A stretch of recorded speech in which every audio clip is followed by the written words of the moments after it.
Hi, this is Jeffrey Kerr at Kerr Financial Group, and today is February 24th, 2023.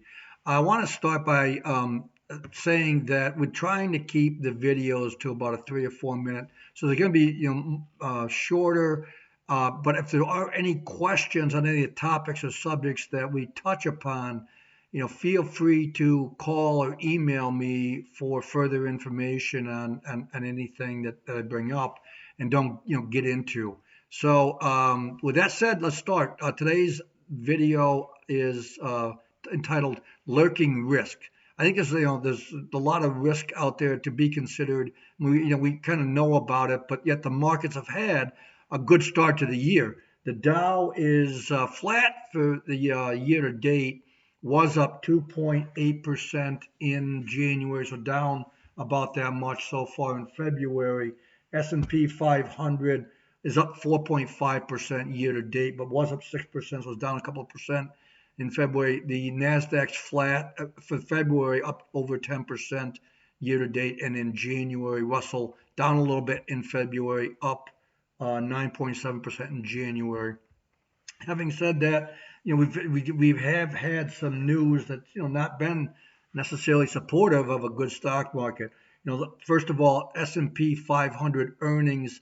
Not every company's reported it, but 480 or so have reported sales growth for fourth quarter up 5.6%, earnings down 3.15%, year over year. So, not great on the earnings, sales up 5.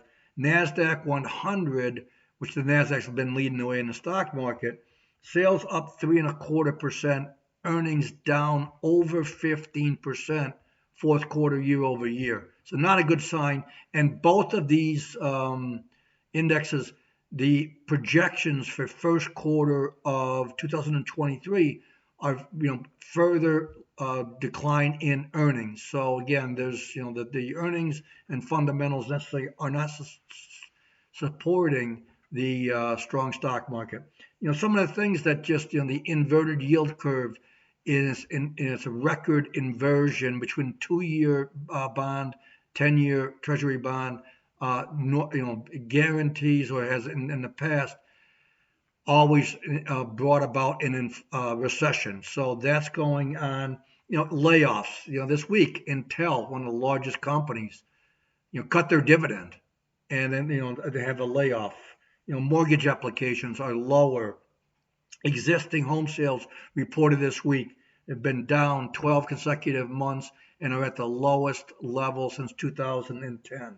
Now there are some positives. The employment data still remains pretty strong and looks to be even going forward some resiliency there, and some retail sales as well being kind of supportive. Might be kind of the FOMO thing after the pandemic and the shutdown and like that. So maybe a residual function of that. So again, I think that the markets have some risk still. There are some areas that I think present a decent risk reward situation. I think there will be a good buying opportunity. I just don't think it's here yet.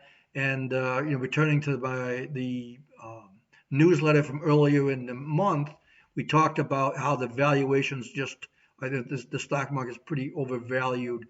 So again, presenting another risk. So again, please reach out, phone call, email, text message, whatever is the easiest. If you have any questions, comments, suggestions. Thank you. Goodbye.